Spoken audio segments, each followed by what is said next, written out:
Good evening, everyone. Welcome to the committee meeting for December 3rd, the City of Lacombe Council. A relatively short agenda. If someone would chair, I'll declare the meeting open at 4:58. Motion for the agenda, please. For the agenda acceptance, we sure do, you bet. Councillor Ross? I make a motion that we adopt the agenda as presented. Thank you. All those in favor? Thank you. Very good. So we're going to start out with a presentation. First off, it's a pleasure to have you both here. Colleen Chappelle and Curtis Sawyer, come on up. You want us there? Sure, you want to come up the front here? And then, well, I'd just like to remind you to keep your microphone turned on. There should be a little red light when it's on. The bottom right-hand corner. Push down the top button. Okay. And push it to top. Stay on it. And then that way, people who are watching online can hear it. Okay. Very good. So, I understand that you're here on behalf of the Lacombe Ringette Association, and you've got a proposal for us. So, the floor is yours. I did send in a letter that Matthew got. I'm not sure if I can write or say it any differently than our letter. It is attached in the agenda. We want to bring a bull riding event. We'd like to bring a bull riding event to the Lacombe area as a fundraiser for the Lacombe Ringette Association. It'd be ran by Lacombe Ringette Association, planned by them, and paid for mostly in donations. I'm not sure.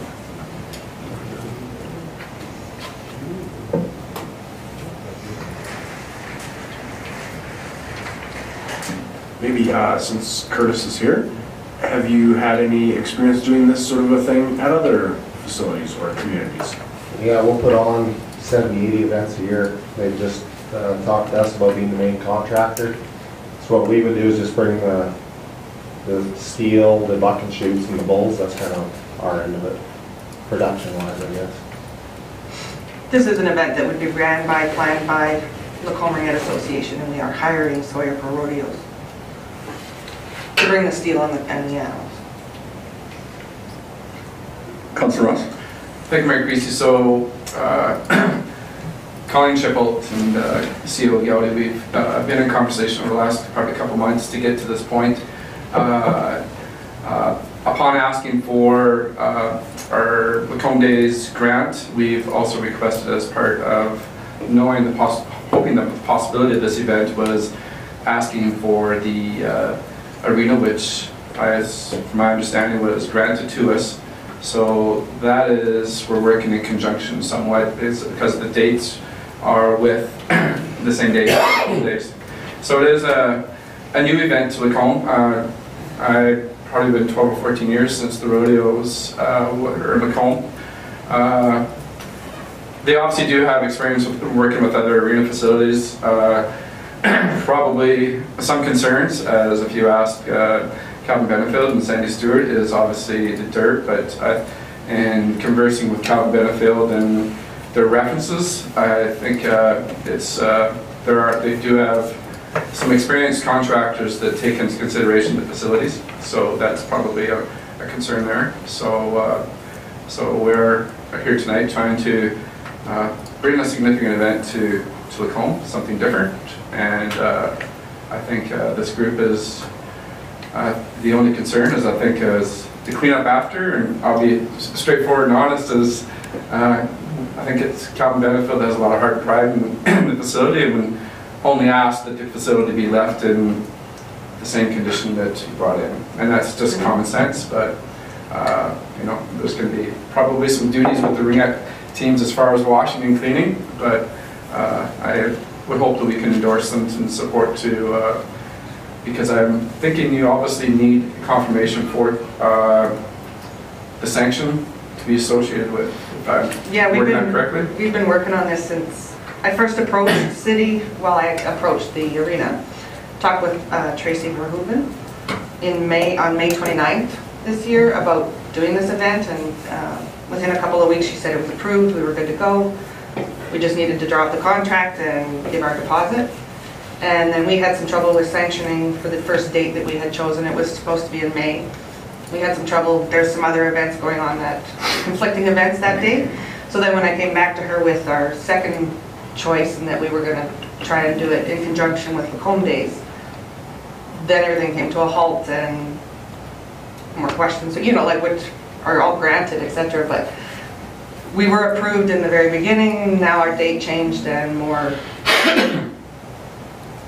concerns have come up. And of course, Lacombe Ringette Association lives there. We work, you know, we live that, use that facility all the time, every day. And we want it to be left the same way that we got there with it. We don't want to make any damages. We don't want to make any mess, and we want to be able to do this year after year. So of course, we're going to do whatever we can to make sure that it is left the way we found it. But we aren't the contractors who will be putting the dirt in. We're going to either get that donated or hired. So I can't say that we're going to be responsible for not damaging the, I don't know how to address that issue for damaging the floor. Like, we of course don't want that to happen, and we would hire experienced people or get experienced people to donate. But we'd like to support the Lacombe area and the Lacombe businesses and have them involved. So I just don't know how to guarantee for you that there's not going to be a little bit of dirt left out. Like, we're going to do our very, very best. So Curtis, I was just curious, would you be involved with overseeing the preparation of the facility and the removal of it?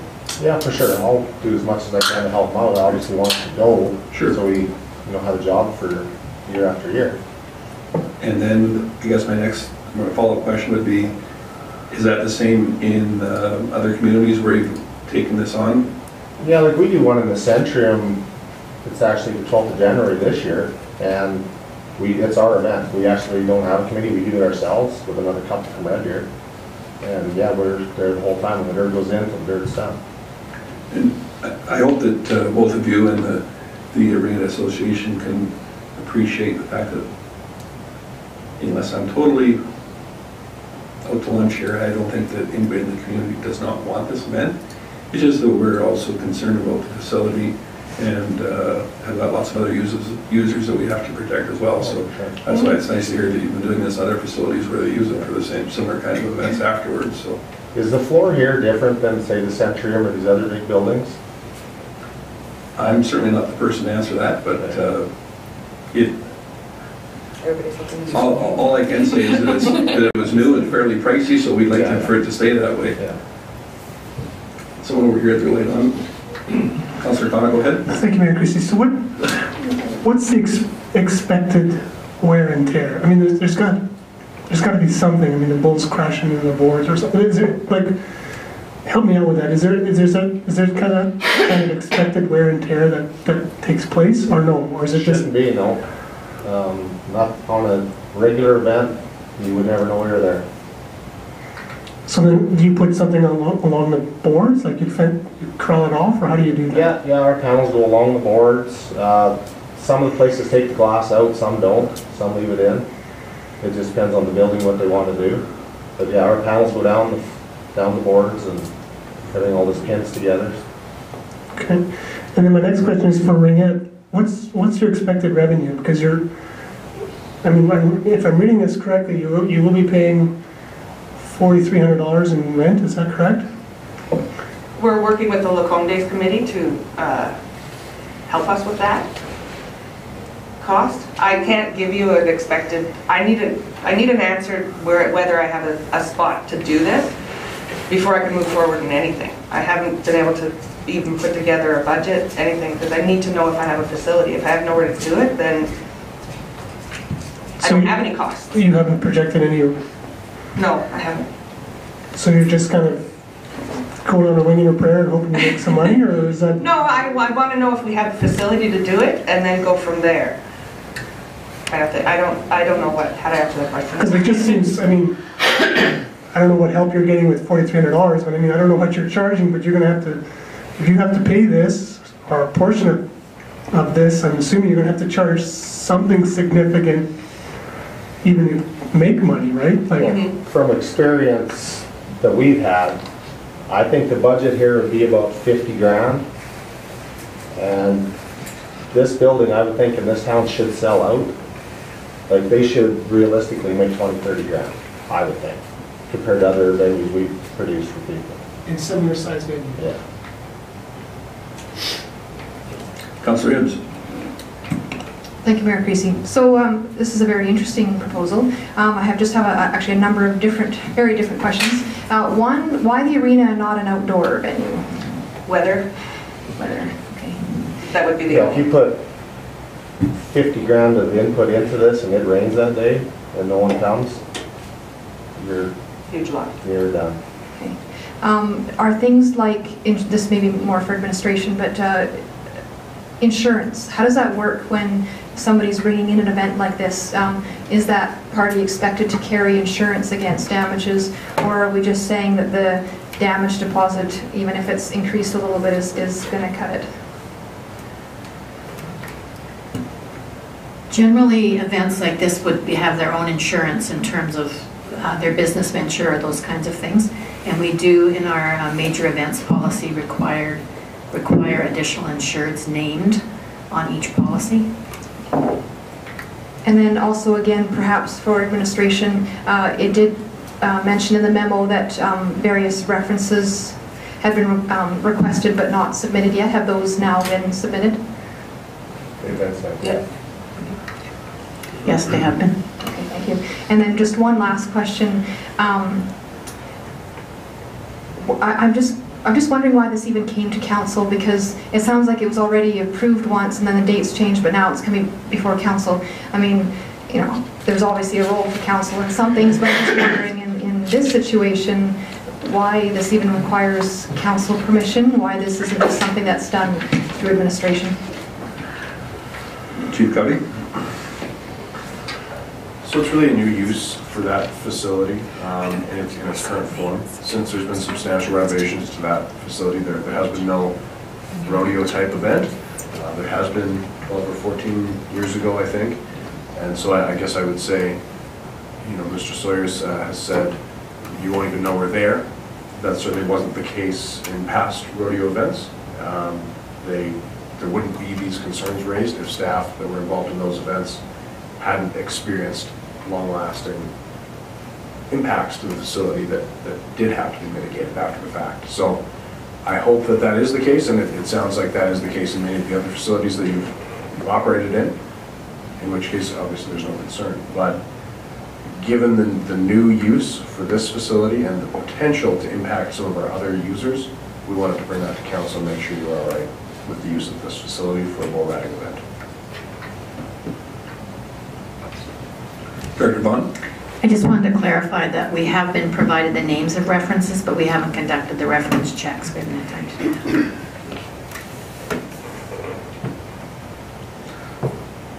So if in fact council sees fit to pursue this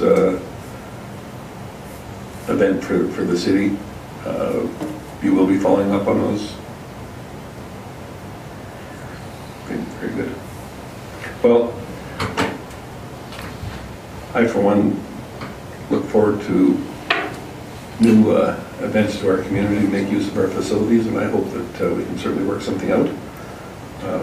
Is there anything else that either of you would care to add at this time?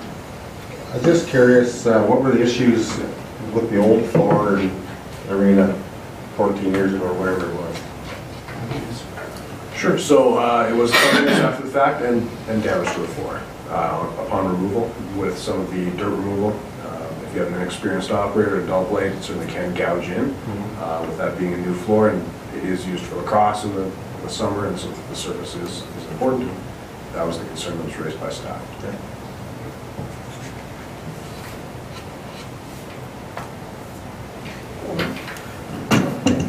Councilor Ross.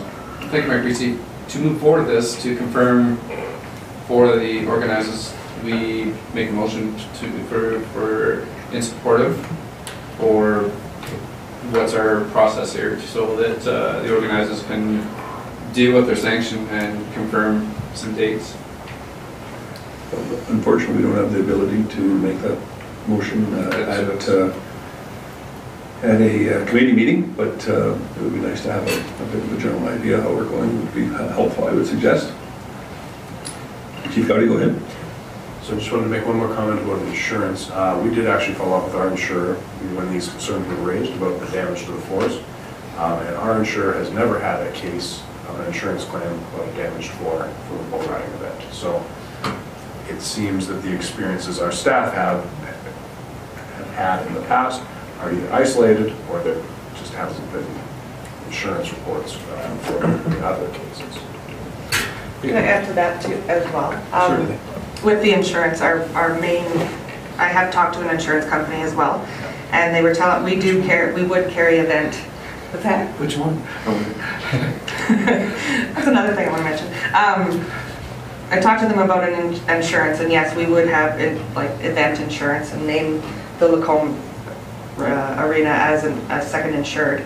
But the insurance that whoever we hired as the contractor, they would have insurance for the places they're putting their product into as well. So I believe we covered on all of their areas.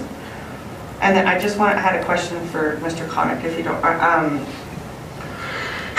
You had brought up the cost, and I don't have a breakdown for you, but the cost of what it's going to cost for us to put this event on, and how much money we're going to make, isn't the city's concern. We're not, like, the city doesn't have to put any money forth for this. They're not raising any money. Sure, we'd love a donation, but this wouldn't cost the city anything. Oh, no, I wasn't, I wasn't just suggesting that. I was just asking what your projected. I don't want to see you do all this work and then you don't make $1,000 and be like, oh, that didn't work out. We have a substantial donation already from an insurance company to get us started, and we have the whole Ringette Association is ready to go, but I just have kind of stalled on the planning because I don't even have a place to have it.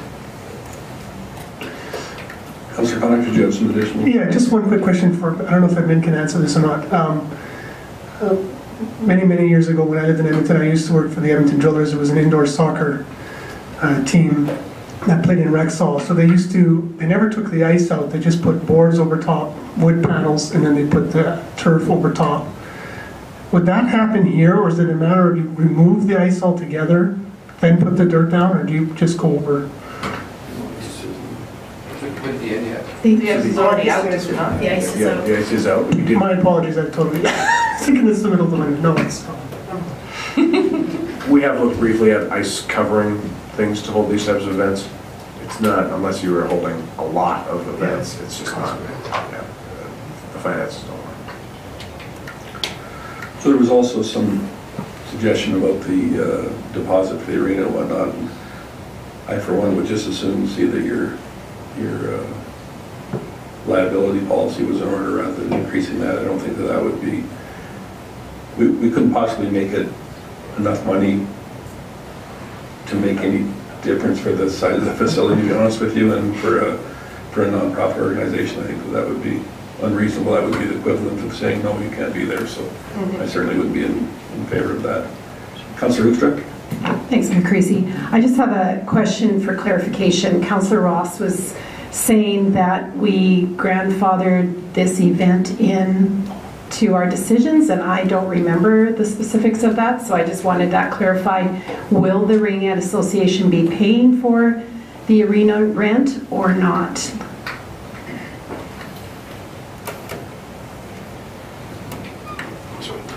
Director Duke or Director Bond, would you care to add to that? Thank you, Mayor Creasy. Yes, the fee will be charged. It's $543 per night per arena, and that's the nonprofit group rate. And outlined in the letter that works out to around the $4,400 mark, somewhere in there. That's correct. And you're aware of that? Okay, very good. Councillor Ross? In our, thank you, Mayor Creasy. In our application to represent for Lacombe Days through our budget process, we specifically asked for the arena for the 4 days. So that was added to the cash amount. So in our request for Lacombe Days support, we specifically asked for the arena from Thursday to Sunday. Chief Cowdy, go ahead. So I recalled that being sort of, that it was going to be booked for that. I don't recall there being a cash allowance being put in place, but I could be wrong. Have we, I guess, looked at that? So we may be talking about process here or timelines or whatever, but at this point in time, this particular event is not part of the grandfathered amount for Lacombe Days. I think the letters went out to all the groups that were grandfathered in that indicated the amounts that were approved in the 2019 budget. And so I would have to go back and double check that, but we did not increase that amount within the 2019 budget. That doesn't mean that the matter cannot come back to council for more consideration, but if my memory serves, that's not in place at this time. All due respect, I think that needs to be reviewed, or reviewed even through our in-camera presentation, because that was for the purpose of it. We've been in discussion with this quite some time, and that was one of the areas of interest to enhance Lacombe Days, and that conversation's been had for a few months now, so I think that needs to be clarified. So is it fair to say that there would be some costs in accommodating the other group that was slated for the arena prior to this event? Is it for the dog related? We've discussed that particular event and are making efforts to relocate that event possibly to the research station, as there's other barns there and so forth that are available to work with the Vintage Club or the Egg Society there. So we've had working relationships with the Egg Society, so there's other options, and as Lacombe Days Committee, we've already discussed that, of relocating that dog event. Thank you. Anyone else? Director Vaughn. So just a point of clarification, and perhaps we can discuss it at another time, but during budget deliberations, and I think what Councillor Ross is referring to is he had asked the grandfather allowance to be increased from 23 or something thousand to 35. And when the memo came back to council, we identified that if that increase was to be approved, which council did approve it, that either specific groups and specific amounts would need to be identified to be added to the grandfathered budget, or conversely, administration would place that additional 11,000 in the grant, the facility grant assistance, a facility assistance grant that the Rec and Culture Board looks after. And so when we did the budget deliberations, council did approve the increase of the 11,000, but there were not specific uses for that. So those funds are available, but they are currently available under the Rec Board Facility Assistance Grant process. So I think maybe that's the... Okay, well, thanks for that clarification. I don't know that it's necessarily productive for us to be discussing it at this particular meeting, given that that's not what our presenters are here for, but did you have a quick comment to add? Yeah, my apologies. I think that was two separate issues. I think the presentation for Lacombe Days, the grant enhancement, I think during them deliberations was more concerned with the LMC, the music festival, other Big Brothers Big Sisters, and so forth. I think that discussion is two separate issues, and I apologize if there was miscommunication, but like I said, the request for Lacombe Days was specific to have further use of facilities to enhance more events, was a separate topic to the increase of the grandfathering during budget discussions. So I think that's, if there's apology needed for miscommunication, but that's two separate topics and two separate discussions, so in my opinion. None at all. There's no reason why we can't discuss it further. So no problem. But that's all the questions that we have for you tonight. Perhaps we could have our administration give you an indication of timelines. I know you're under a bit of a crunch to get things planned out for upcoming, so I'll leave that to you to discuss with our CAO, perhaps at a later date, and we'll move on from there. But we appreciate your time coming out. Chief Cowdy? Well, December 10th is when it'll come back to council for decision. So 1 week from now, you'll have a decision. Okay. Thank you. Thanks for your time.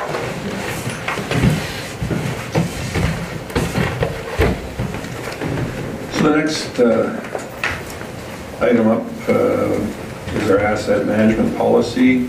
Director Thompson, take us through this item. Mayor Creasy. Over the course of the year, the city has been laying the groundwork for the development of a system to manage our physical assets, roads, pipes, and parks, etc., in a way that meets the sustainability goals in the Imagine Lacombe Municipal Sustainability Plan and Council's strategic plan. Administration is presenting tonight an asset management policy and strategy for Council's consideration. These documents are important for Council and administration because they will guide the city in its decision-making as it continues to develop, improve, and refine our approach to asset management. Our community's assets are publicly owned and are in place to provide our community with services. Roads are required for transportation services, parks are needed for recreation services, and underground pipes are required to provide potable water supply and wastewater collection services. The infrastructure is only valuable insofar as it can effectively deliver these services to residents, visitors, and businesses. Each of these assets performs a function which provides a service that our residents value and have come to expect as part of their everyday lives. It will be important for the city moving forward to define what constitutes an acceptable level of service in Lacombe. This will help align the city's departments and the city's resources toward maintaining those service level targets. Development of clear levels of service is one of 10 improvement initiatives highlighted in the asset management strategy, which will be discussed in a moment. Asset management means we maintain our assets over their whole lifespan, evaluating risk, and fundamentally, investing our limited resources wisely through proactive management and formalized planning processes. To start this work, the city participated in a series of group workshops and one-on-one interviews facilitated by a consultant at WSP to develop the key principles that appear in the policy before Council tonight. The perspectives and experiences from staff, the corporate leadership team, and members of Council who participated in the workshops were invaluable in the development of this policy. The asset management policy before Council articulates the city's commitment to sustainability by proposing fundamental principles our asset management decisions will be based. Those principles are categorized into 5 themes: service delivery to the community, thinking long-term, taking a customer-oriented approach, balanced decision-making, and continually improving. Following these principles will help the city put some rigor and structure around the information we use to make strategic decisions. However, asset management is not a standalone document. Asset management plans, software, and data collection are all useful in a holistic and integrated system of practices, but asset management is an ongoing process that leads to safe and sustainable services delivered in a predictable, cost-effective manner. It takes time and effort to develop this system. An asset management program will take years to fully implement. The asset management strategy before Council provides a high-level view of the city's current practices and establishes a baseline from which improvements will be made. Section 11 of the strategy lists 10 improvement initiatives administration is targeting for completion over the next 5 years, starting with the development of a comprehensive implementation plan in early 2019.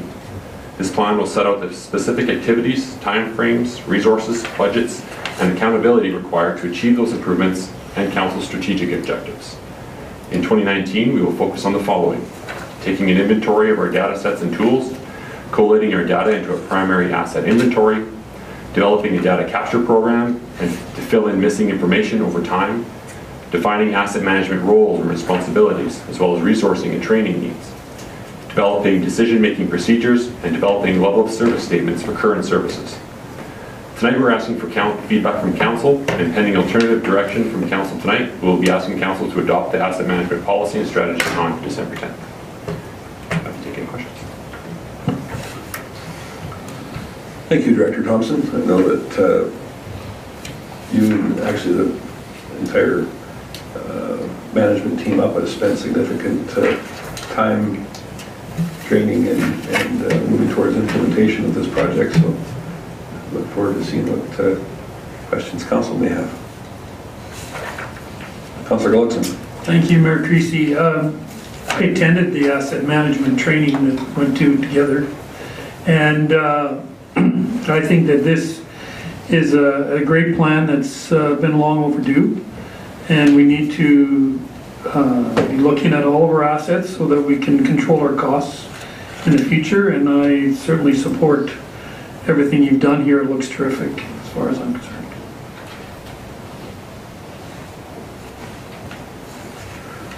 So I guess that'd be 1 against. Councillor Hibbs? Thank you, Mayor Creasy. I don't really have any questions other than, at the end game here, once we've identified the assets and the plans, but like how long do you think the whole process is going to take until we're actually, really operating an asset management style system? I think it's a good question. Like, when do we just start seeing, when's the returns start to come in? And so in Council Strategic Plan, we've identified the development of 3 asset management plans. And so each of those plans will cover a specific asset class. So for instance, roads would be in one plan, underground water infrastructure maybe in another, and sidewalks and trails would be in another. And so those will cover those specific asset classes, and that is by 2022, all 3 of those would be developed, and so that's what we are working towards. But certainly the full set of the city's assets is something we need to it will take a number of years, and when we talk to other communities, 5 years is certainly not unreasonable to start putting together a plan that covers, I wouldn't say nearly everything, but most of the core assets. Other communities are even looking at this 7-year range before this fully gets developed. So it's really playing the long game, and we need to start with laying the groundwork with the policy and strategy we can. Okay, thank you.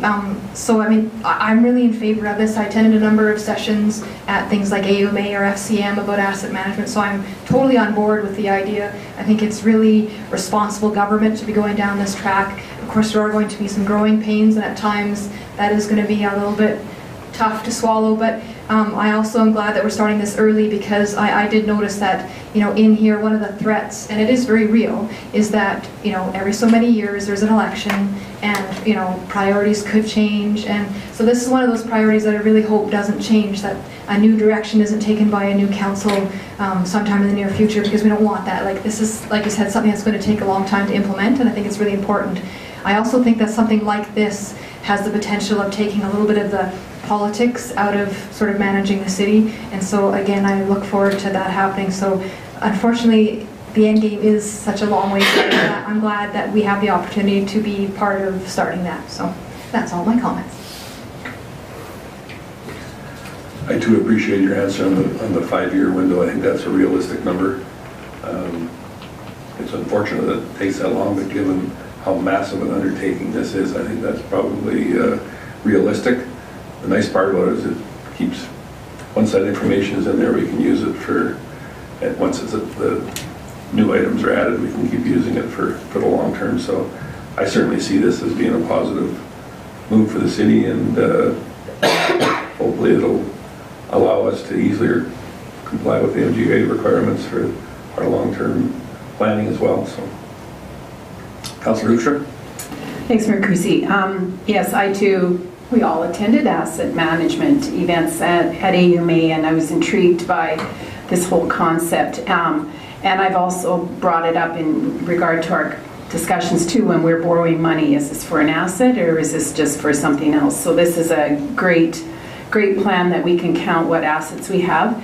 This document, by the way, is a great looking document. My only comment regarding the document is the pictures in it, and I don't want to be too critical, but there's a picture of the farmers market, and I guess the farmers market would not be an asset of the city-ish, right? So I guess I would just rather that the pictures were of something that you could declare as a city asset, because if I was new at this, then I would be kind of distracted by that picture, just as a thought. In one comment, and I can't find it, it says something about all the asset classes.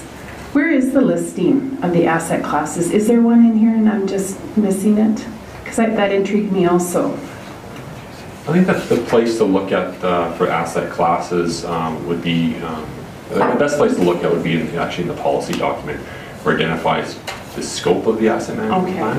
And we not in this document. It's also in there, but it comes from the policy. Like the roads, the underground infrastructure. These are kind of similar asset classes, asset groupings. We treat them similarly as we develop our plans.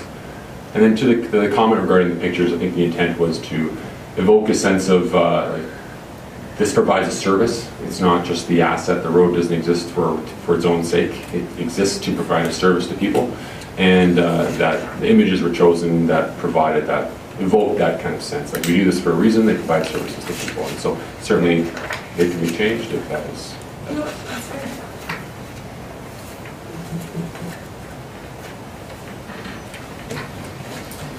Councillor Ross? Thank you, Mayor Creasy. So this is obviously an advantage for administration when you start blending in recreational master plans, 10-year capital plans, and a future social master plan to they'll all intertwine together, I'm assuming, and 3-year budgeting. So that's obviously an advantage with having this. Yeah, and I think, excuse me, even going beyond the 3-year operating budget, it's more into that multi-year capital budget where it's really going to deliver value, where we're going to be able to minimize the overall cost of our asset management over time.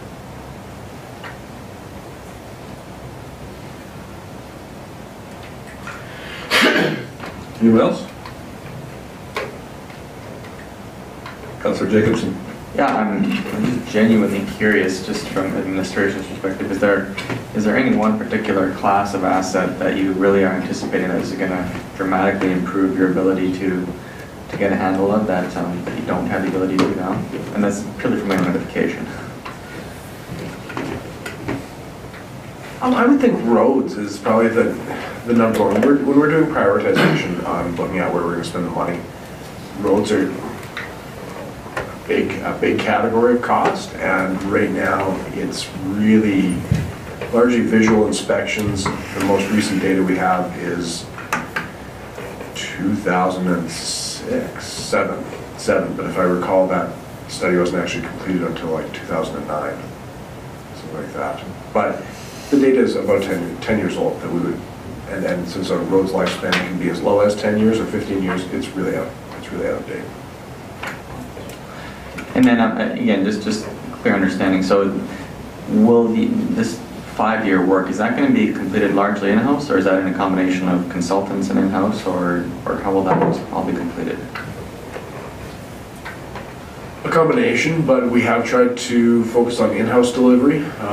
So we have trained 5 of our staff members in the National Advanced or National Asset Management certification. And then we have our own GIS department as well that has a lot of this data that's been actually working towards this for probably the last 4 or 5 years. So certainly we're trying to focus as much in-house as we can, but there will be some contracted work. We're also looking to participate in a inter-regional group that's coordinated through AUMA in delivering asset management in small communities like ourselves and even smaller. So we'll be bringing that information, I believe, to the next council meeting. Is that right, Director Thompson? Yes, that's correct. We'll need a council resolution to participate in that grant or that application for that cohort. So, correct me if I'm wrong, but one of the more powerful things of this entire asset management scheme is that we can better judge when it's an optimum time to replace roads and underground infrastructure, so that that's not being overlapped or done out of order and that type of thing too, is it not? For water lines and sewer lines and any other infrastructure that the city owned may have underneath the roadway. Well, exactly. It's identifying an optimal time to replace that and then testing that against whether we have the ability to pay for that at that time. Because it could be 3/4 of the city needing some sort of work at that optimal time. And then what is the risk of delaying some portion of that over time so that we can afford to do it over time? Or what is the risk of advancing some work earlier because maybe it's a little bit earlier than optimal, but for a number of other reasons that makes more sense. And typically what we can see, and through some of the training that our staff have taken, municipalities who go down this road and get the data and they do their initial projections, they find that there's certain years that are very expensive. Like you might have 2025 for some reason is a very expensive year. The end of life for a number of assets comes to be, and you find you need to spend $15 million one year. And so that's not really realistic for us to spend $15 million just because that's the optimal time to be spending on. So we need to look at what is the impact, what is the risk of delaying some of those projects, and how can we mitigate those risks. So if we delay a roads project for 5 years, then maybe that means a little bit more maintenance or different inspection protocol or something like that with those roads in order to mitigate the downside of doing that. And so it's a combination of all these different systems put together under a more concerted and intentional planning system so that we can present options to council so that council can make decisions on how much money we can put towards maintaining the assets that provide services towards our community while mitigating the risk of I guess, interruptions to those services. And so would you anticipate other utilities and that type of thing, this being advantageous for them as well, for non-city owned assets, so we can align their replacement with our own as well?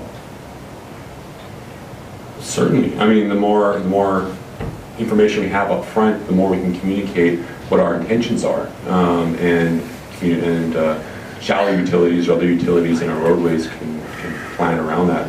In fact, we do that today. Once we have a project planned, we will notify the utilities and identify that we are ripping up a road or opening up a road to replace an underground pipe.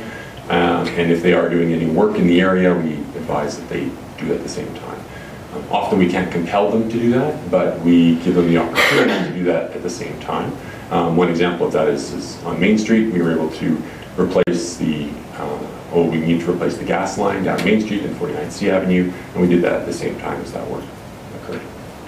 I guess what I was getting at, it might be nice if there was some room for some participation in some private companies to help offset some of the costs if they can see the value in managing their own assets. Similarly to what the city will be doing, I think that would be worth pursuing as well.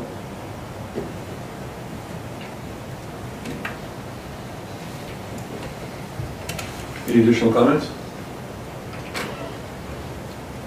Director Thompson, you did such a wonderful job of that. Nobody has any additional questions, so thank you. Now, if that in fact is everything, we'll be moving on to the nuisance bylaw number 326 for its review. And I believe that Director Piche will have some information for us on that. Thank you, Mayor Creasy. Before council tonight is an introduction to the nuisance bylaw number 326. Council has identified the nuisance bylaw as a strategic goal to ensure that residents are free to enjoy their properties with undue noise and nuisances. This bylaw focuses on, but is not limited to, weeds and tall grass, unsightly properties, discarded items in back alleys or littering, noise, excessive garage sales, and cats running at large.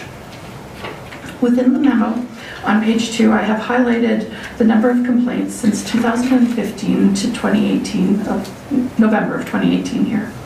On average, there's about 85 complaints per year. However, the types and reasonings of those complaints have varied throughout each cycle.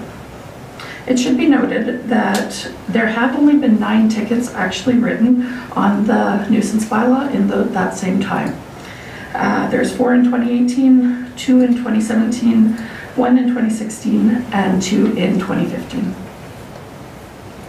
Also, for council's reference, we have also included a table which shows the comparator municipalities and the bylaws that they have adopted, that they manage, how they manage the same items that we have in our nuisance bylaw.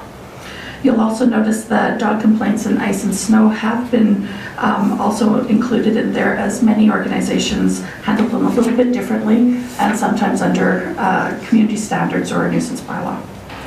At this time, administration is looking for direction of how council would like us to proceed. And if I can answer any questions or highlight any information, I might do that right now. Thank you. Thank you, Director Piche. Before the microphones light up like a Christmas tree, I think one thing that seems extremely odd to me when I was going through this is how we have the nuisance bylaw is intertwined with the cat bylaw. Why not dogs and urban hens and stuff in there. It just seems like an odd combination, and I'm just wondering if we could work towards perhaps a more logical division of some of those items. Absolutely. That's one of the reasons we put those comparator municipalities in a table like that. You'll notice that there is a cat bylaw, or there is a cat section, or cat control, as well as dog control. Most municipalities just have an animal bylaw or animal control bylaw. So that would be something that we're open to looking at if that is what you wish us to do. Absolutely. Thank you. I did see one light on. I believe it was Councillor Ross. Did you? Thank you, Mayor Greasy. Yes, I agree with you. There's been, obviously, even prior to election, there was, I think the biggest key was lack of enforcement that was identified as 9. I think it was completely unacceptable.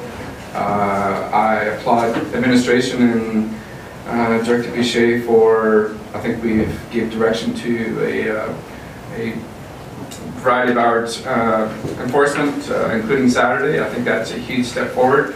But I do agree that a couple of issues have been brought forward from residents. There's obviously cats and dogs, which we have animal control, but I guess I'm asking administration how we could further that so we demonstrate more direction to the residents of how we're getting more, maybe as Mayor Creasy brought up, how we need more specific to pertain to that area of interest, I guess, or what's the opportunity to move that forward more specifically?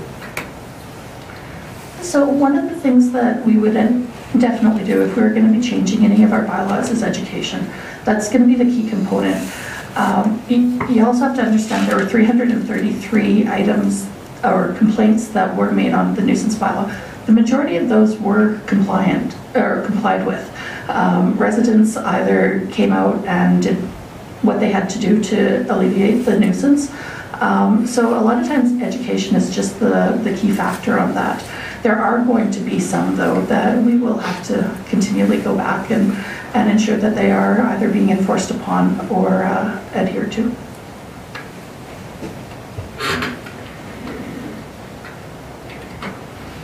Councillor Hibbs. Thank you, Mayor Creasy. So yeah, on the regards with tickets actually being issued, that's less of an issue for me, more so that I'm glad that we have the bylaw in place so that you can point to, no, this is the standard that we expect in this community. And hey, if you're going to promise to deal with it and do deal with it right away because you either didn't know or just got away from you, that sort of thing, that's fine. But then the tickets come out for the people that just don't really seem to be getting it, and we got to kind of play a little bit more hardball.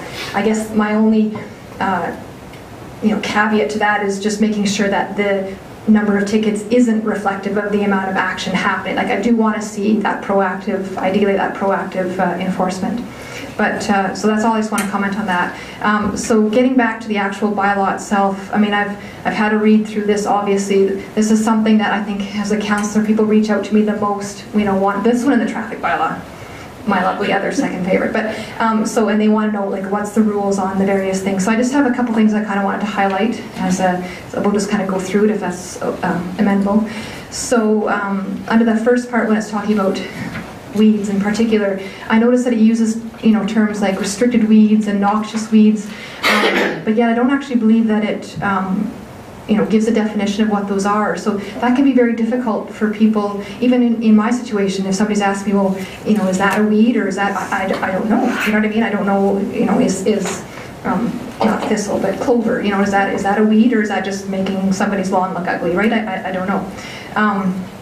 Something that has been an issue brought to me a number of times is dilapidated and inoperable vehicles. Now that has been an issue.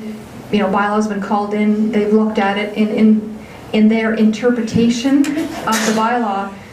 They felt that they weren't able to proceed, with writing a ticket in that situation. So you could have yards full of vehicles that are hopefully at least tarped over, but it looks a bit like a wrecker's yard, and this is in the middle of a residential area. And so, maybe there's some strengthening of wording that's required there. So yeah, let's move ahead here then to noise. So relatively short part of this bylaw, but I think that's particularly important. It crops up all the time. It's definitely not to one season or another. We get it in the summertime with, you know, yard work, and we get it in the wintertime, I guess, kind of with yard work.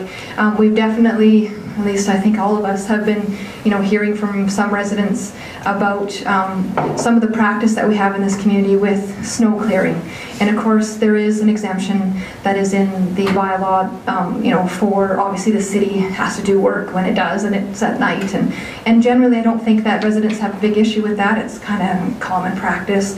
I think more the issue that we're running into is situations where you have, you know, the commercial or the, you know, industrial that where it butts up against residential area. And of course, as our downtown especially has expanded, I think we're going to see that more and more, where that's an issue where, you know, they used to live in a nice little residential area close to downtown, but now they're actually in downtown. And so now they're faced with snow clearing.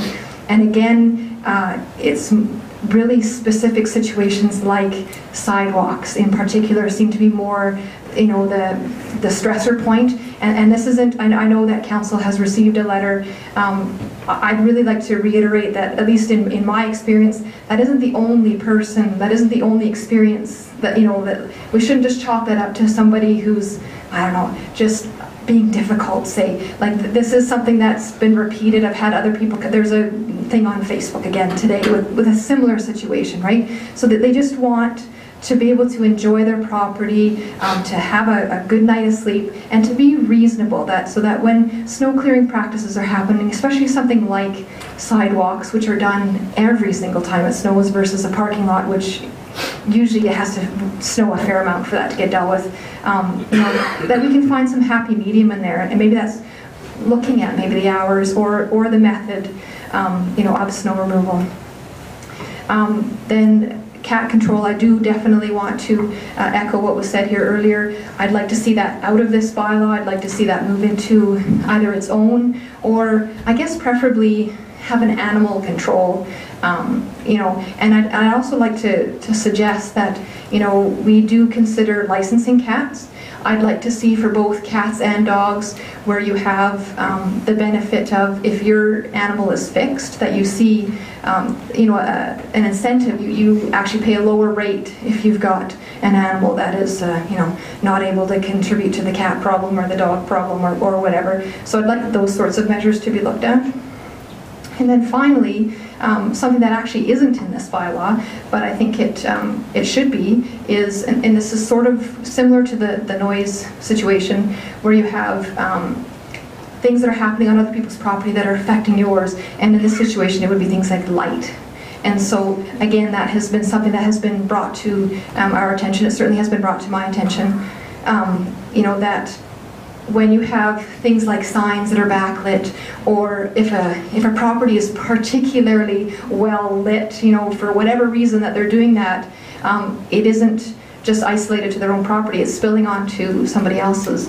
And while that might seem, you know, so what kind of thing, that can have an impact on the enjoyment of your property. It's shining in your windows. You have to draw your blinds all the time, and I don't think that's fair. We should be placing a burden on our neighbors for something that isn't truly necessary. So I'd like us to consider writing in something that reflects some protections there as well.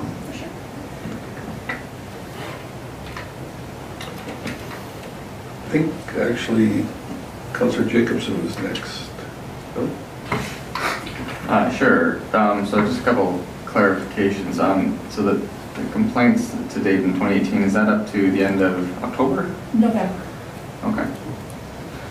So cat complaints definitely seem to be down this year, which is good to hear. So I just want a couple comments, especially on, I mean, what I hear about on this issue tends to come to me through my email inbox.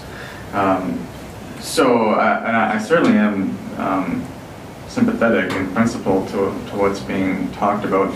I guess I would like to also hear, if we're going to go down the route of legislating, you know, something that's going to you know, affect how businesses are going to maintain their properties. I'd like to hear, you know, from those businesses if there's reasons that we're not hearing about why they're doing that, just at the very least, so we can understand the issue in in its entirety. I'd also like to understand, get some kind of understanding if this is an issue that's affecting citizens around the entire transitional commercial areas, or if this is just a problem business essentially, and if that's the case, you know, maybe that affects how it's dealt with. I am actually quite sympathetic to the notion in general, though, of neighbors being protected from their neighbors through kind of things like light. And I'll share something with you. I had an interesting situation happen to me in my day job where I was building a multifamily unit, and the neighbors beside us decided they didn't like that, so they posted a gigantic sign in front of the window that said "Welcome to hell." So every time I was showing a house, it walked by, and I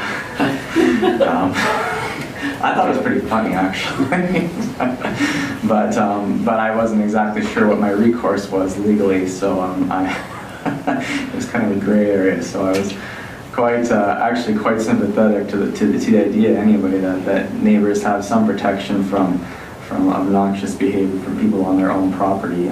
So I thought I'd share that. But on a serious note, I am sympathetic to a lot of the sentiments expressed, but I genuinely would like to hear from the other side in some capacity, whether it's a public hearing or a letter or something like that. Just so, again, I'm not running a business in this area. I'd like to see, you know, what the reasons are. Councillor Hoekstra. Thank you, Mayor Creasy. So I've got a couple of comments. When I look at this, the municipal comparator municipalities, I'm intrigued by the names of the bylaw, and I would really like the name of this bylaw considered for change, that it is a community standards bylaw, not a nuisance bylaw, because you're right away naming the problem rather than saying, hey, let's just all try to have this high community standard. That would be my first comment. Secondly, as you, Councillor Hibbs covered quite a few of the comments in this bylaw, but 3.7, it says garage sales shall only take between the hours of 8 to 8. Just curious about what word you wanted in there. Should only be, take place, shall only take place. Okay, that would just be, so it's 3.7.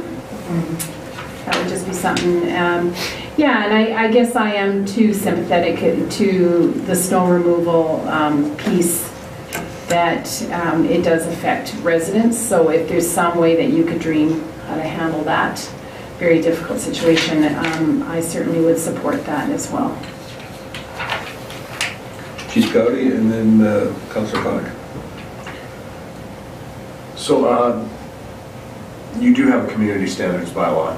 The city of Lacombe already has a community standards bylaw, so we would have to look at naming if we were going to go down that route, but we can look at what other communities, other parts of the bylaws. Thank you, Mayor Creasy. Just again, I guess we're all chipping in here. Further to Councillor Hibbs' comments, I would agree that better definitions are needed, especially when it comes to, she touched on dilapidated and operable vehicles. My understanding is that vehicles had to be plated, insured, registered, and if they weren't, that constitutes as being inoperable. But again, that doesn't say that here, so I'm looking for some clarification there as well. Looking for clarification on the noise issue in terms of times, and maybe that's in the community standards bylaw where it's after 11 p.m. There's an expectation of quiet. It says something between 7 and 9 p.m., but that talks to the operation of the equipment. So I'm just looking at, I don't know if that's in the community standards bylaw or where that is, that after 11 p.m., for example, it has to be, you can't have that party going on down the street kind of thing. So some clarification on that. I agree with the comments made about cat control.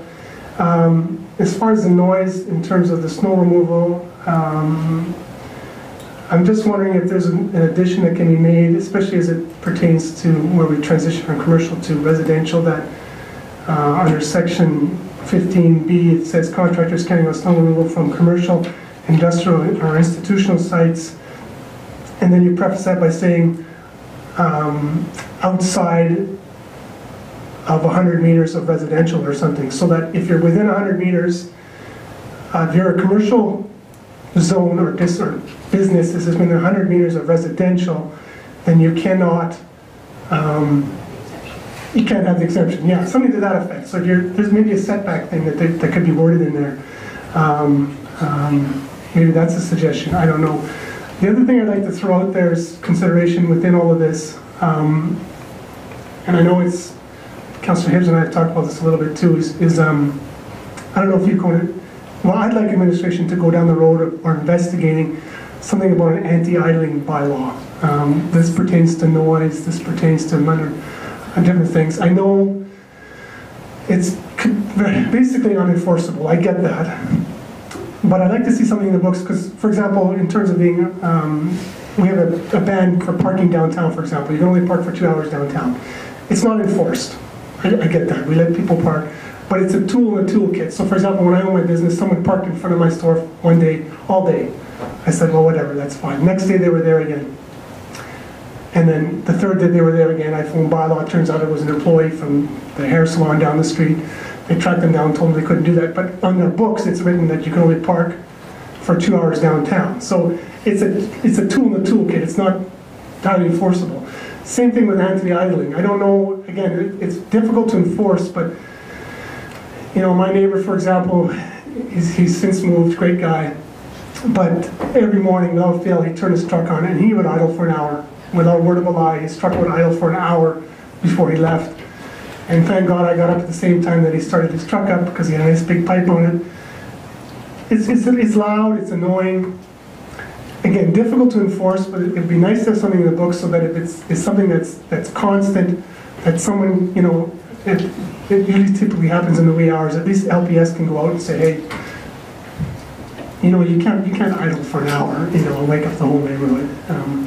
Just something to investigate. I'd like to see what because I know other communities have anti-idling bylaws. I know we do not, but I'd like to see that included somehow within the scope of this work. Chief Cuddy? Okay, so there's a few things there that I'll respond to in reverse order, I think. You mentioned, you know, it gives LPS an additional tool. LPS does not enforce the nuisance bylaw. They do enforce the community standards bylaw, which is one thing you'd have to look at if you were to combine these two to ensure that they're still going to be enforcing them. There is an aspect of enforceability, of course, on that. When we've looked at it in the past, the anti-idling bylaws in Canada that I've looked at typically have a cutoff at -7, that below that you are allowed to idle.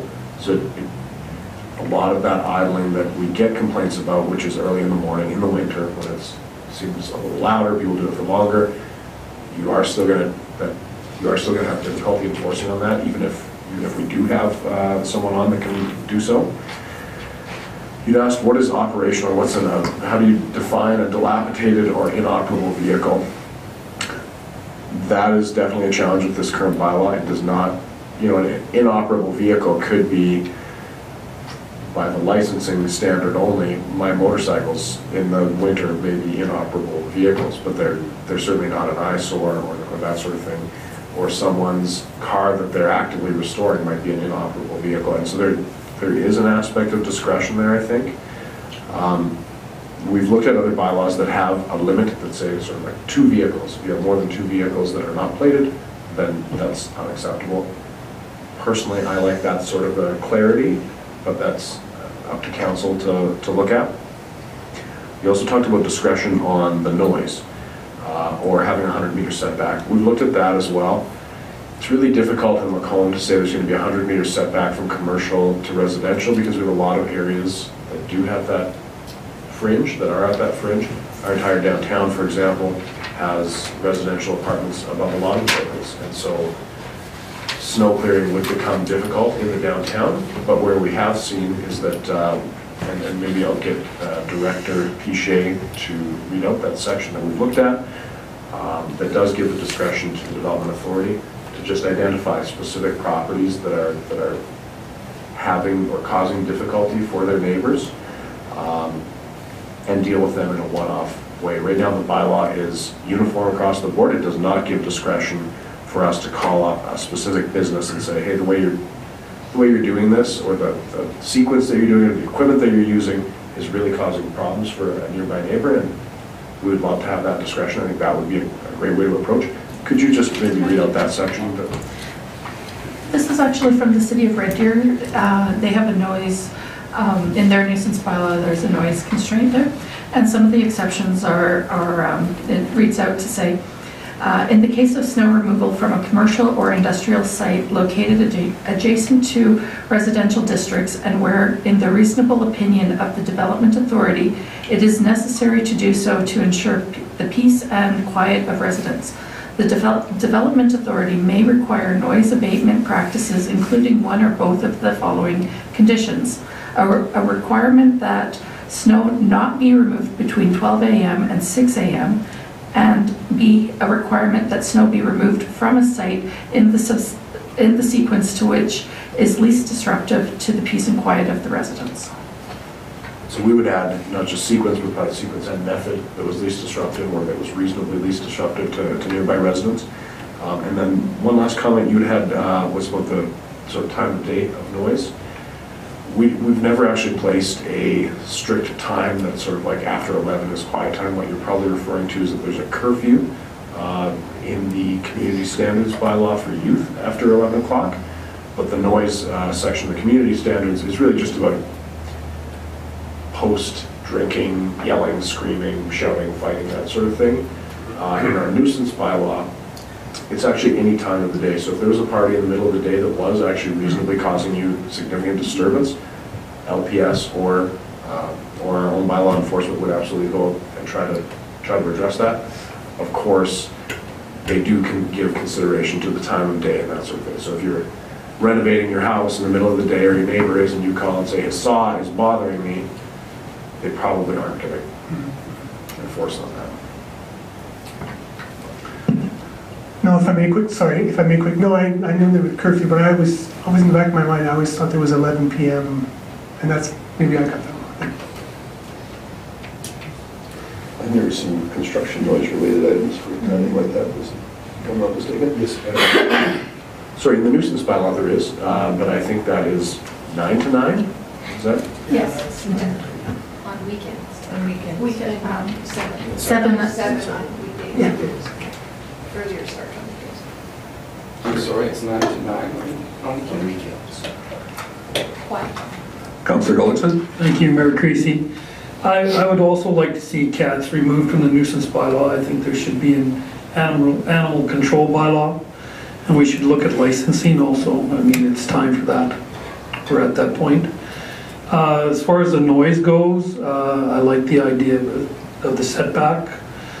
I think that's important, and the ability to possibly designate individual properties that affect residential even more.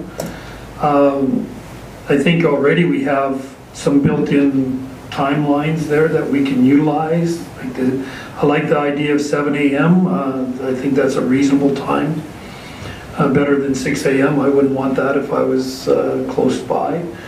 So I think we have some building blocks within our existing bylaw already that just need to be enhanced and can be improved. But definitely the cats, I would like to see them in animal control, and I think it's time they were licensed and get a little bit of control on them and chipped so that they can get back to their owners. I think that's one of the biggest issues with these cats, is that a lot of times we pick up a cat and we don't know where it should go. And so I think you'd see the number of fines go up if we had a cats under an animal control bylaw, and I would like to see that very much. Chief Gowdy? Just in terms of the actual numbers of enforcements on cats, the actual cat complaint, the two that are there, we would have to look to see what the actual circumstances are, because our current process actually has there's no opportunity for the municipality to enforce a fine whatsoever. We pick it up, we give it to the contractor, and then someone goes and picks it up from the contractor. We're not involved in any way, and so when we looked at it, that's why the fines are so low. There's actually no interaction between the city and the negligent cat owner in this case. So there's a process thing there as well. I'm thinking they were maybe vicious cats. There's a few out there, I know some of the animal control didn't want to touch them. But I mean, the ones that go out there, and the cost is very high to take them out there. And if we had a chip to tell us who the owner was, one of the processes I understand is to take it back to the owner and say, don't keep control of your cat. And then the second time around, there could be fines, right? It's not something, the chip is, at least the owner of the animal they get it back instead of just going into our system.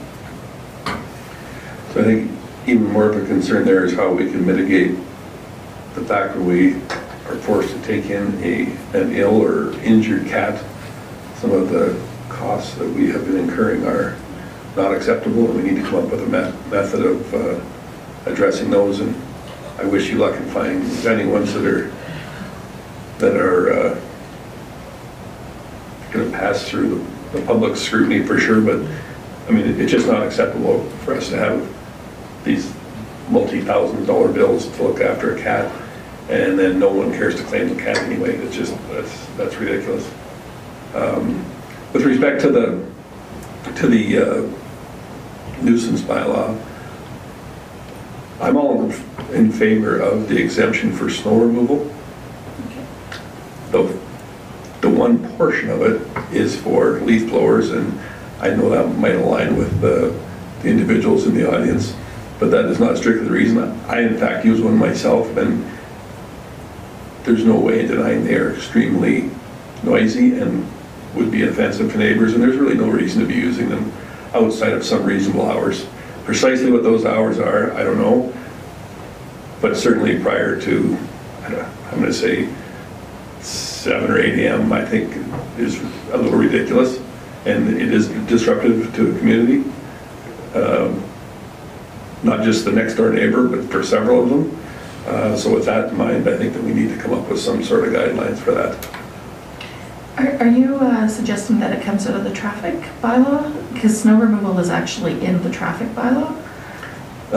Is that the area that you're looking at, or is it just the noise component of it? Just the noise component of it for a certain period of the, I shouldn't say daytime, of day hours. So I do think that we need to look at that and curb the use of them, because they are a different decibel than your average snow equipment. And I also recognize that we do have to use some equipment that isn't exactly quiet for snow removal, but that's simply a fact of living in a climate where we have to do snow removal at all. So I don't have a problem with the loaders and trucks and whatnot having our exemptions myself. Councillor Ross?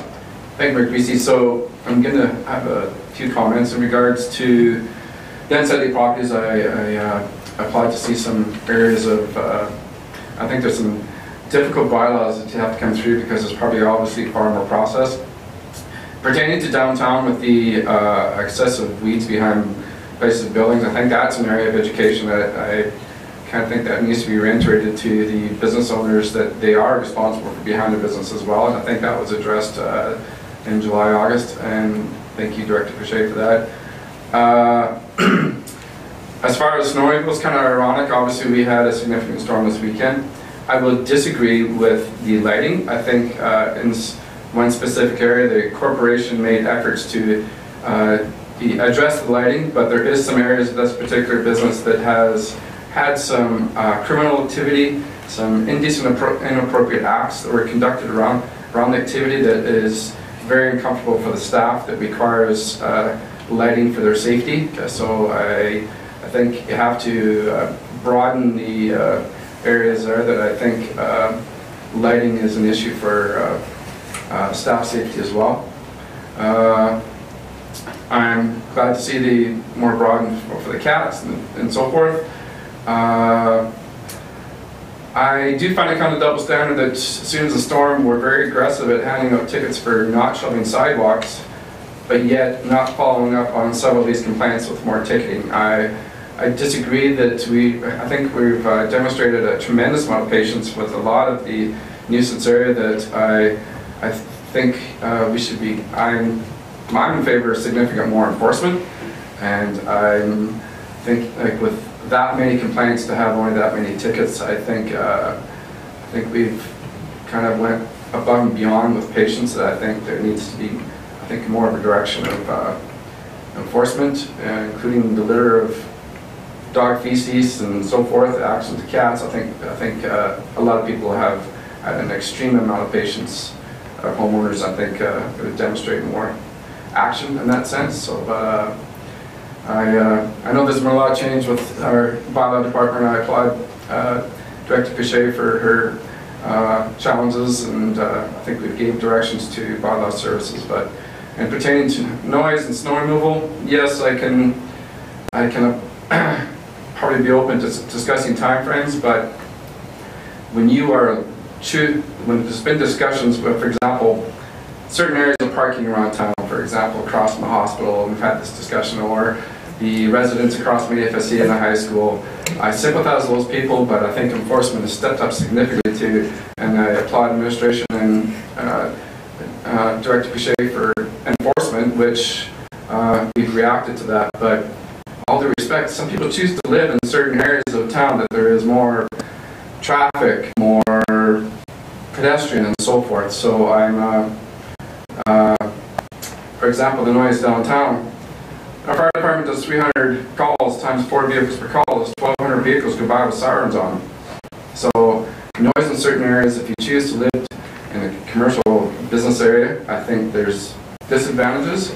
I think within a time period of a storm like today, I think we have to respect that there's a lot of snow in a lot of areas, that everybody has high expectations, that I think there should be a limited hour response. For example, we have a patience with our residents to have 48 hours to shut their sidewalks. I think these businesses are responsible for snow removal to all of our commercial lots. They can't do it over one night, that people have all these expectations. It takes a time frame.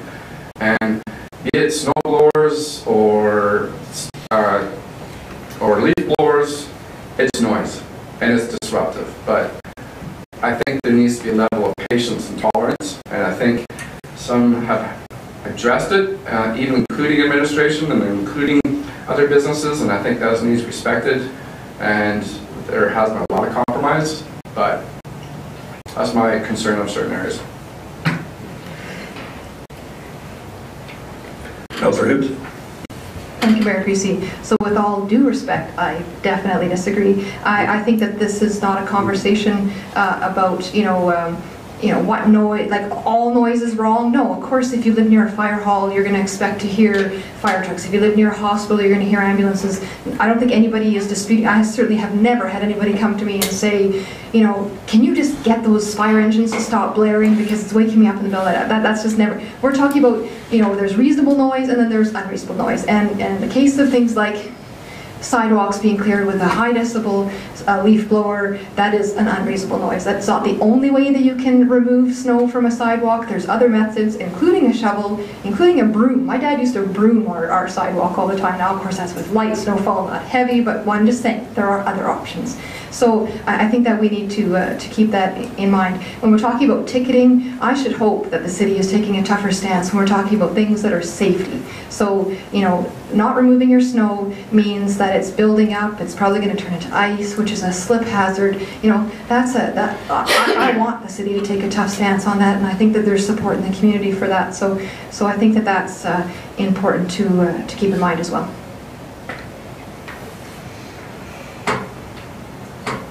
Councillor Connick.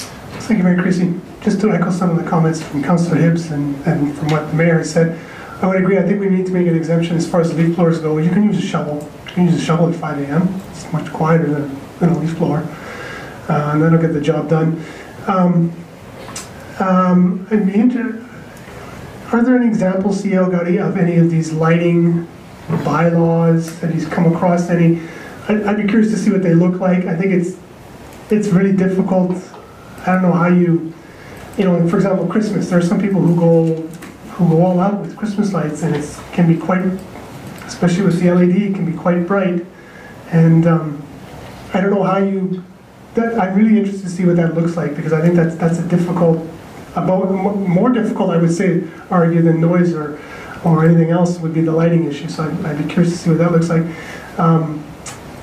I had another thought and it's gone. It'll come back to me. Chief Cody? So we have looked at bylaws for lighting before. Your land use bylaw actually allows you to deal with lighting as well, and we have dealt with businesses in town who have offensive lighting, who are offending neighbors, and gotten them to comply. So there are tools there. I think there is an aspect of enforcement and using the tools that maybe should be addressed. You know, I've heard support for enforcement on the safety-related things, and certainly quality of life, I think, is also an area where we can make sure that we're providing that proactive level of support. If I remember, I would support that. Yes, I think we have. I think we have been doing that. I think in my time in council, we've been much more proactive than we have been on snow removal and so forth. So I think we need to continue that road. The only thing I would caution is there are some suggestions we should be more proactive on unsightlies, and I think that's a difficult. What's the definition of unsightly? I think that's really, really hard to, you know, my definition of unsightly is different than Councillor Hibbs and Councillor Hoekstra and Director Piche. So I think it's, that's a bit of a slippery slope, I find, but most definitely on snow removal. And I think we've been doing that. Can we do a better job? Maybe. But I would hope that continues. Councillor Hoekstra? Thanks, Mayor Creasy.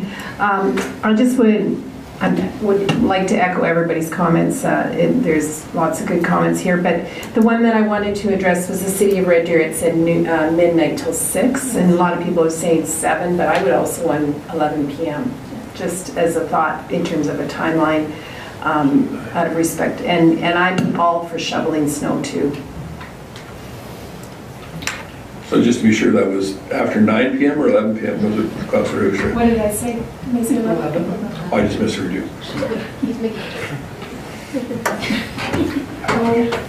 Councillor Ross? So to be specific, you're saying, okay, hypothetically 11 till 7. So then a snow removal company can use leaf blowers after 7? Or are you going to, like, to be specific for direction? It doesn't get much more specific than that. Outside of those times, anyone can use a leaf blower to remove snow. Thank you.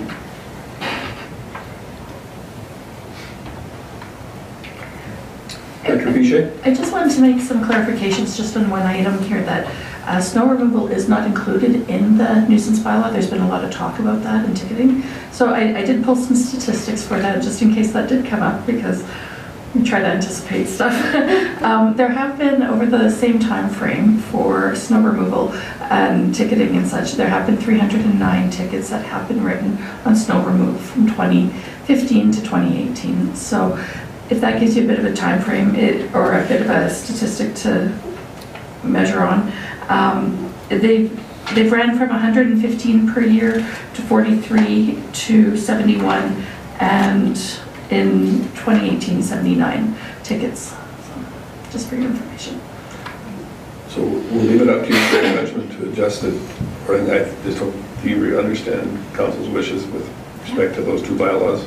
How the two intermingle is not nearly as important to us, I don't believe, as what the end result is and the enforceability of it. So, okay, thank you. Go ahead. So since everyone's had a chance to speak, I'm just going to highlight some of the changes that we will propose at a future meeting that you can consider for inclusion in the nuisance bylaw. So the first will be including a clear definition, or I believe actually there is a provincial standard that is maintained as to what is restricted and noxious weeds. It does change from time to time, so we'll probably reference that standard. I heard for a request for maybe some more specific thresholds about what is a dilapidated vehicle, what's too many dilapidated vehicles or inoperable vehicles. We heard about light, and just making sure that maybe there is discussion in there, referencing even our land use bylaw provisions that do talk about minimizing light and making sure that it is not impacting adjacent areas. heard a request for consultation on some of these changes that would be considered in both the businesses that would be impacted in their snow clearing practices, as well as the residents that are on the residential and commercial / industrial interface. I had proposed, and I think there was acceptance, that we would look at something like the City of Red Deer, where there is a development authority discretion about which properties would not be permitted to be making noise outside of 9 to 7, I believe was the suggestion. But there was also talk by 2 councillors of a setback from residential areas for commercial businesses. And then I sort of got the impression that it was really more about regulating those high velocity snow and leaf blowers than it was about general noise. For example, I didn't hear any concern about the municipality being down at 4 a.m. clearing snow. So is that, is it really about those leaf blowers? Is that the? Okay. Councillor Ross has on it. Yeah, I can just finish off. Sorry, I thought you were done. Go ahead. So Councillor Connick brought up the idea of idling. I wasn't sure if there was interest in pursuing that. And then I heard quite a bit of support for rolling cats, and we have actually talked internally about even chickens, bees, rabbits, ferrets, all sorts of things, into an animal control bylaw that would be all-encompassing on animals. So that seemed also to be the direction, was to combine that with our existing dog control bylaw. So I guess I am looking for a little bit more on the idling side, the discretion versus setback on the noise matter. And I think that's it. We would bring sort of a recommended consultation strategy once we have this together, and you can give us more direction there. From my perspective, as far as adding one, I had not given that a lot of thought, but in fact, it has been mentioned to me by some individuals who have neighbors that I would say are far in excess of what one would consider normal to warm up a vehicle, whether it's a diesel or not. So there has to be some sort of reasonable time frame any time of the year, and if it has to be longer in the winter to be reasonable, that's fine with me, but there has to be some sort of standard so that people, when they phone in, they have a basis on which to justify a complaint, I would suggest. The other one from that summary for me was the unsightly portion as it referred to vehicles. I wish you luck with crafting something there that makes sense and makes all of us happy. For myself, it's both of the items that you suggested, plus it's the location of them. I don't care if the vehicle is brand new and registered and all the rest of it, but if they're parking the thing on their lawn, I think we need to have some kind of standard there. And frankly, if the homeowner chooses to do vehicle restorations for his hobby, and he wants to park one that's for frame only, as long as it's on a proper location on a hard surface or a graveled area that's paid for that, I really don't have a problem with it. But anyway, I look forward to seeing what administration comes up with, because it's going to be interesting. So we did look at the whole parking on the lawn issue. It comes up not just for vehicles, but actually fairly frequently for holiday trailers.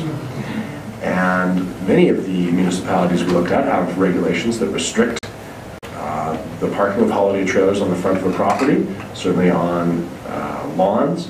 Even the city of Lacombe formerly had a time of the year, there was a specific time of the year where that wasn't allowed. We have heard some desire from neighborhoods, but haven't included it here. Of course, that can change with council's direction. Councillor Ross. Thank you, Mayor Creasy. I might also be curious to know the difference of fine levels within certain communities pertaining to the cats and the dogs, because I'm sure there's a significant cost. No disrespect to Classic Kennels, I think they do a wonderful job, but I guess maybe do we adjust the fine level to try to recover some more of the cost? Because, you know, or like you say, what's the cost of catching and holding animal, like classic kennels for whatever average time period, it's like, you know, you have to be, has to be some cost recovery. So just to be clear, right now, we do not catch cats. There is traps, live traps that can be borrowed from the city, and if a resident has that concern, they can certainly trap the cats, and then we take them to classic kennels. But definitely, the fine structure that you talked about, I think it is about having a fine that can actually be levied at some point, rather than, right now, we're not even to the point of how high should the fine be, because over the past 5 years, we've issued 2. It wouldn't matter if it was $500. So I think that is an important thing to look at what that level of fine is, but we also need to look at a mechanism for actually levying the fine on a negligent owner.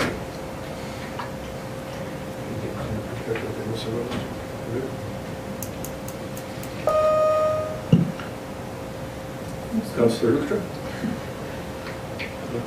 Thanks, Mayor Creasy. I'm not sure where the noise is coming from there.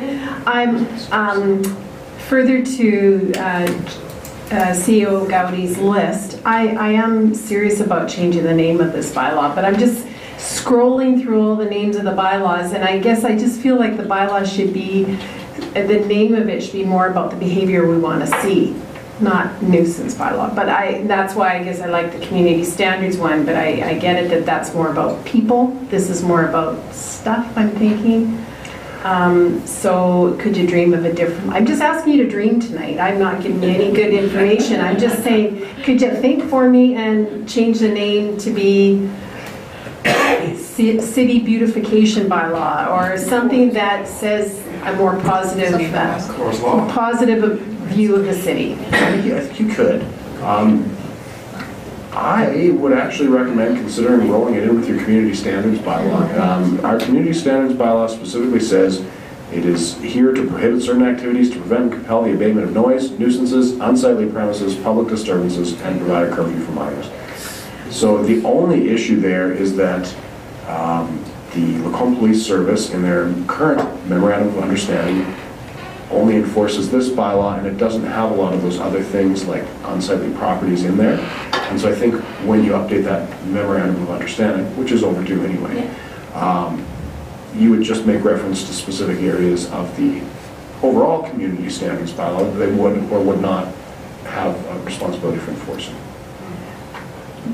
Further to that, though, I guess I would challenge that this bylaw is in place to protect the standards of our community, not to prevent all this, the negative stuff, but also to uphold all the positive things that Lacombe is known for. So it's just written from a negative place, and I guess I would challenge it that it's written from a positive place, that we continue to have a beautiful city. How about the good neighbor bylaw? All roses. Would that work for you? Good neighbor bylaw. Here's a consideration. Councillor Hibbs. Thank you, Mayor Creasy. So in regards to the question that CEO Gowdy asked about, whether it's setback or whether it's, special situation, I would certainly be one to speak in favor of setbacks, because then it's across the board, it's pretty basic. You don't have to, investigate the situation and make a call and put that on administration to have to make that call. I like the setback idea. Granted that will probably take care of most of downtown, but frankly, that's okay. Because I really don't think that we're dealing with, each individual business is not really dealing with a whole lot of frontage for the most part, so frankly it's just really not that big of a deal. Technically, I think that snow removal from sidewalks already breaks the rules when you're talking about commercial areas, because where are they blowing that snow? It's not going onto the front lawn, so it's getting put onto our street, which is exactly what we're not supposed to be doing, right? But that's what's going to happen, but they're just going to have to do it with a shovel if it's off hours. But so I guess that's my only comment, is that yeah, so be it. So let's do setbacks and call it good, and then it's good right across the board. So specifically, was the setback just with respect to the leaf blower issue? Because it was my intention to extend it to the entire community, and so therefore there would be no need for setbacks. Yeah, if that's the way it's written, but I'm just answering the question. Yeah. So that was my intention anyway. Whether or not that's shared by all the council, I don't know, but I see no reason why use a leaf blower prior to the time that we talked about anywhere in the city. Councillor Todd? And I would agree with that. I think we should do something, set aside something for leaf blowers that says you can't use a leaf blower between this and this time period, summer or winter. I agree with the setback, but as it relates to 15B, not 15A. 15A talks about work carried out by the city or by a contractor carrying out the instructions of the city. 15B talks about contractors carrying out some rules for commercial. That's where the setback needs to fall under. Just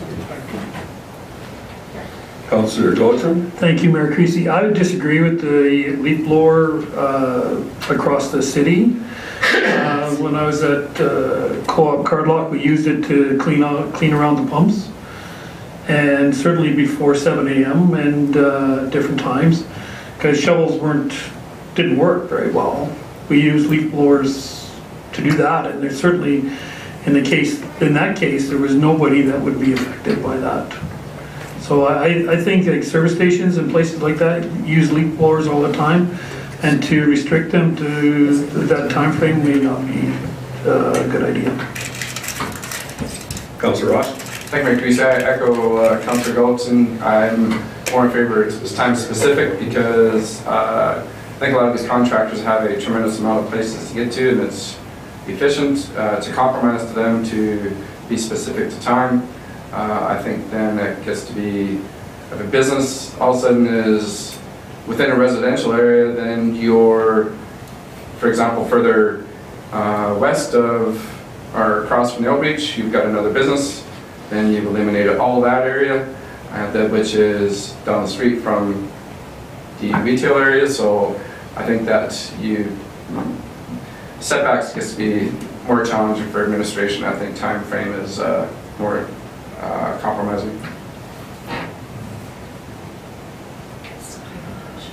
So as an individual with property in the industrial area, myself, I can see the point that was made earlier about leaf blowers are not impacting anyone.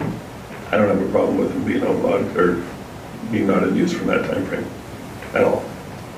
That leaves enough hours the rest of the day to remove snow, and I don't have an issue with it, but perhaps I'll hear otherwise between now and next week.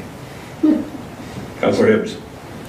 Thank you, Mayor Creasy. I guess that's why I talked about setbacks, because it would seem outrageous to say that no, you can't in the industrial commercial section. Nobody lives there, so go for it. Do it at 2 a.m. I don't care. But it's the downtown area that's the problem, right? That's where you have residential butting up against commercial. So to me, that's the issue. That's where we need to be very restrictive. Sorry, I just want, you had just made a comment between now and next week, and I just did not want to set any false impressions that we would have these drafted for next week. We will try and get them as soon as possible, but next week, of course, means we're releasing this Thursday the agenda, and we will not be able to do that. But we'll work to get it as soon as possible. Work hard. Hoping for the early new year. Given that Director Piche was involved, I just assumed it would be next week. So I know it's very few people that live in those areas, but in fact people do live in industrial areas in Lacombe legally as well, so correct? And we have we do have residential areas that do border industrial areas as well. And quite frankly, if you can get your snow moved between whatever time it is, 7 o'clock and 11 p.m. the next, or midnight or whatever it was, I find that a little difficult to believe. So something for us to think about for next go around anyway. Councillor Ross? Thank you, Mayor Creasy. I guess it'd be interesting to see more information upon how other communities deal with cats, because I think there's kind of an area of really concern is what is the rights that once you catch them, how does, I think it's an excellent to have them chipped at least so we can get them back to rightful owner. Then that reduces the cost of holding the animals in classic kennels. But I think we were given information past what other communities do, but I don't remember it. But I think the citizens would like to kind of see more of a specific plan or direction of if your cat is be caught by bylaw and is obviously stray that's not identified, it's it's a difficult process, because it's like, how do you, the easiest way is to get it returned, which is the lowest cost too as well. So I think that's a challenge for how to, in my opinion, just how to deal with it. Most people, I think, have their dogs, for example, you see a picture on Facebook, and most people claim them faster, my personal opinion, than cats, it seems like. And yeah, like I agree that, spayed or neutered should be promoted with lower cost. It's just because obviously we're not multiplying the problem, but that would be interesting. You want the process easiest for administration, easiest for bylaw, with the demonstrated enforcement to the citizens that we're addressing a concern. So it's keep it simple, yet enforce it. So Director Piché did include in the memo links to all of our comparative municipalities' bylaws as to how they're dealing with cats, as well as whether they deal with it in the nuisance bylaw or the animal control, that sort of thing. So we do have all of that information there if you wanted to have a look. And I want to stress again that our bylaw officers do not catch cats. That's not something that we've asked them to do or hired them to do. And we deal with cats that are caught, certainly, but to physically catch a cat is difficult. So there's been a lot of suggestions about this microchipping of cats. I do not believe we have any provision for that with dogs. Is that something that we want to, is this an expensive process? I'm not familiar with it, so. It's definitely something we'll explore, and we'll find out what the costs are, and we'll bring that forward to you guys. Okay, because if it is not a tremendously expensive option, perhaps we might want to look at it for all pets, and that way they can be returned promptly, and there may have to be a cost associated with that too. Councillor Connick. I think I'm crazy. Just talking further about cats. I have a cat. It never leaves the house. I'm not going to get it chipped. I probably wouldn't even get a license for it. So I'm just wondering, I guess it is, I don't know if there should be a provision that says if you adhere to the bylaw, I adhere to the bylaw, my cat never leaves the house. But if you know that you don't adhere to the bylaw, then you should get your cat licensed. I don't know. I'm just saying, I'm not going to get my cat licensed because it never leaves the house. I don't have to worry. It doesn't bother anybody. Just throwing that out there. I don't know how you approach that. So if it does get open, you get caught, then you're fine. Just saying, first off, we send bylaw to your house. Councillor Olson. Thank you, Mayor Creasy. Well, that's exactly the point. If your cat never goes outside, it's not a problem, right? As soon as the door's left open and the cat gets out, then it becomes an issue for your neighbor, gets trapped and becomes part of the system, then it is a problem. You have to go get it, and then there should be some kind of a fine at that point, that when we have a bylaw that can maybe do that, saying you had an unlicensed animal. Now, the chips, the way I understand they worked in some other communities when they went to this program, is the first time you got your license, it included it getting chipped. So you paid for the license, included the chip, and then that was part of the system to do that, and then those animals were chipped forever. And it was graduated licensing, and I think there's a lot of examples out there for us to look at from lots of different communities. I think Lethbridge has a really good one, and Edmonton did the chipping. So I think there's lots of places for us to look. We don't have to reinvent the wheel, it's already there. And if your cat escapes from your house, then you could potentially pay the price, because we won't know where to take it back to. And you'd have to go find it at Classic Kennels or wherever it went to. But that would be strictly up to the cat owners, right? Councillor Ross. Thank you, Mayor Creasy. So this question of administration is, can there be changes within the nuisance bylaw pertaining to unsightly properties and or, for example, Mackenzie, pertaining to the residents that you've been dealing with that was boarded up in a fire? Can there be changes within that bylaw to aid administration to make that process simpler, faster, with more results? Unfortunately, no. I don't really think there is. The underlying legislation is quite clear through the MGA as to what the standard, I shouldn't say it's quite clear. It's explicit, it's like explicitly vague though, actually. It really doesn't, it's not a matter of our ability to enforce through the bylaw. I think in the past it's been a willingness to, whether or not there's a willingness to risk challenge of your enforcement on the bylaw. And there, no matter how tight the bylaw is, when it actually comes time to challenge it, it is challenged on the MGA provisions. And there's been a lot of uncertainty there through the years on court cases. So you're always going to have a level of uncertainty when you enforce to the level where you're removing property or you are impacting someone's private property.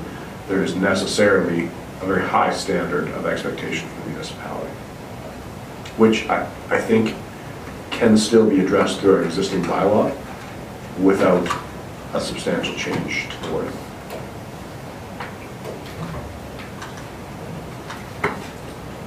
Councillor Hoekstra. Sorry, I keep looking through this very large list of different names, and I just came across the responsible pet ownership bylaw. Like, I like that, how positively stated it is. So, responsible citizen bylaw instead of nuisance bylaw, that could be an idea. And I just need a follow-up. Councillor Connick's comments, someone needs to say it. I would really be intrigued to be in a city where citizens would self-identify as, I'm not going to obey the bylaws, so I better chip my cat. That would be, that would be great. Hold on, I said I adhere to the bylaw. My cat never leaves the house. Yeah, okay. As it was written today, I adhere to. Just change it then. So I'm going to assume that that was enough direction for the bylaw 326 as it stands now. For the time being, anyway. We'll look forward to reviewing that once again in January sometime. Very good. Now I can hold you to a date, right? Early in the new year. Then. How's that sound? Early New Year. Okay. Any additional items before we adjourn?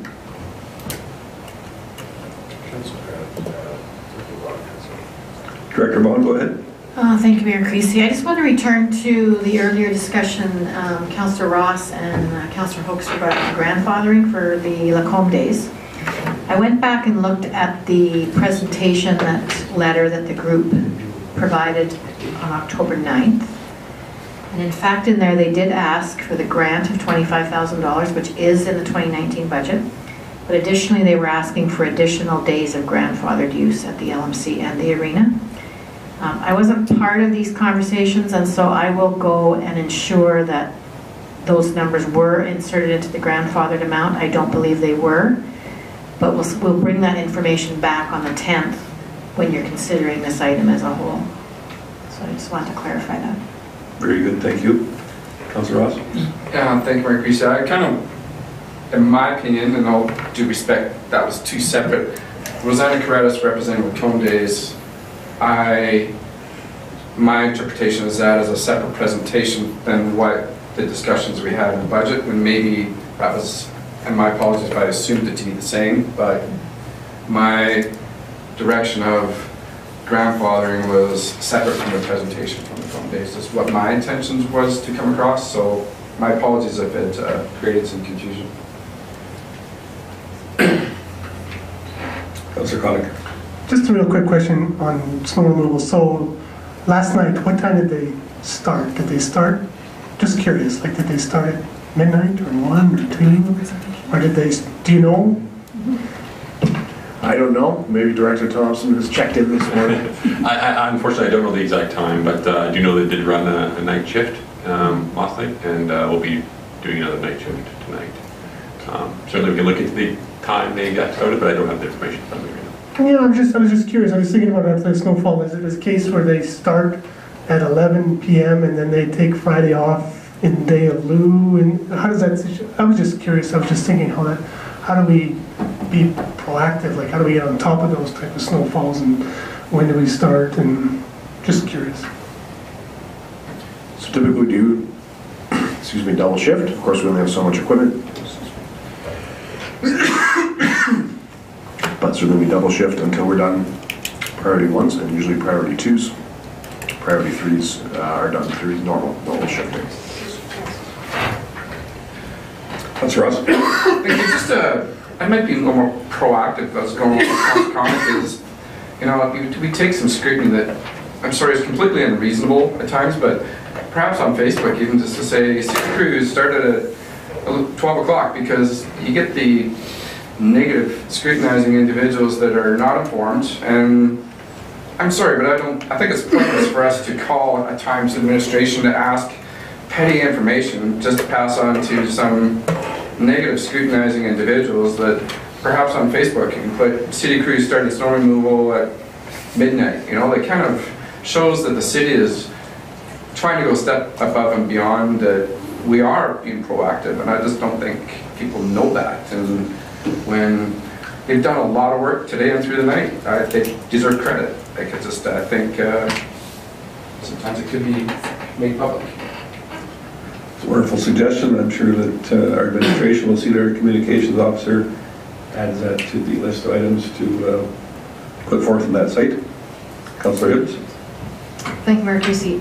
You guys have me already. You don't need that. No, but seriously, seriously though, like, we don't need administration, anybody for administration at midnight saying, "Oh, hey, the plows are out," right? Like, there was stuff on Facebook this morning from the city that said, "Hey, snow removal has started. You know, priority 1s are first. You know, like, it's done. We actually don't need to do anything more." People are just going to have some patience. Need to have some patience, and if they don't, they just need to be told they need to have some patience and be directed to the policy, which is quite clear as to, you know, when and how snow removal happens. And if they don't like the policy, then give us the feedback for that. But I honestly don't think we could do any better there.